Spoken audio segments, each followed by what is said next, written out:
Every day, Sir Topham Hatt came to the station to catch his train. "Hello," he always said to Thomas. "Don't let the silly freight cars tease you. Remember, you have an important job as a special helper in the train yard."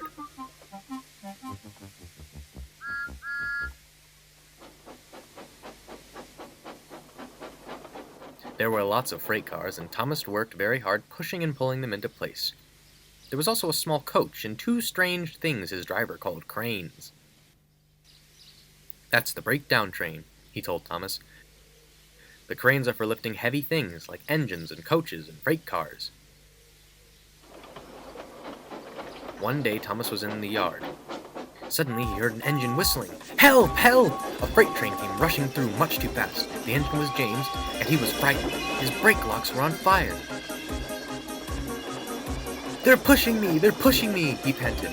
"On! On!" laughed the freight cars, still whistling. "Help! Help!" Poor James disappeared.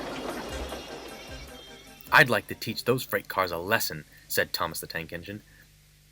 Soon came the alarm. "James is off the line! The breakdown train! Quickly!"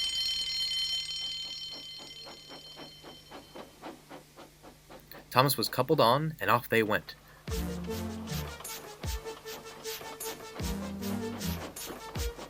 Thomas worked his hardest. "Hurry, hurry, hurry," he puffed. He wasn't pretending to be like Gordon. He really meant it. "Bother those freight cars. I hope poor James isn't hurt."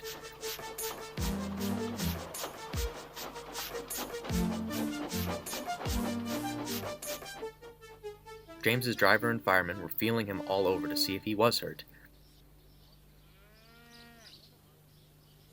"Never mind, James," they said. "It was those silly freight cars and your old wooden brakes that caused the accident."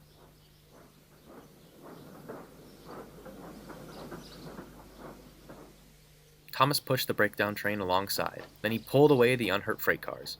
"Oh dear, they groaned. "Serves you right, serves you right," puffed Thomas.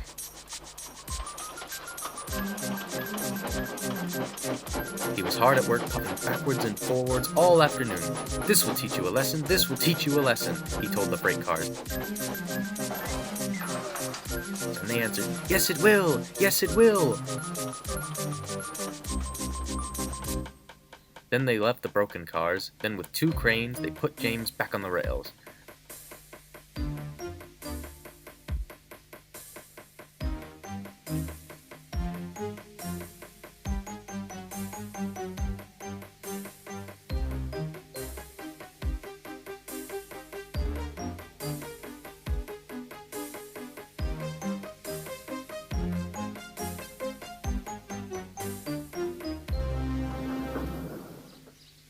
He tried to move, but he couldn't, so Thomas helped him back to the shed.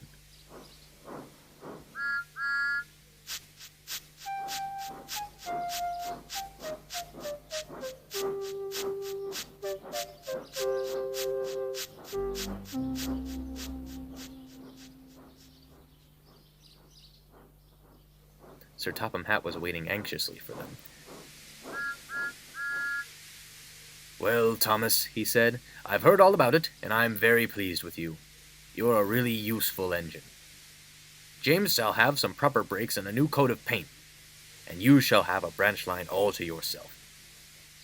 "Oh, thank you, sir," said Thomas. Now Thomas is as happy as can be. He has a branch line and two coaches called Annie and Clarabelle. He puffs proudly backwards and forwards with them all day.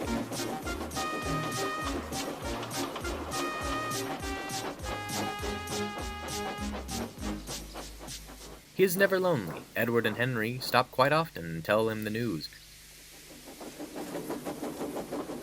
Gordon is always in a hurry, but he never forgets to say, "Ooh, ooh," and Thomas always whistles back with a peep, peep in return.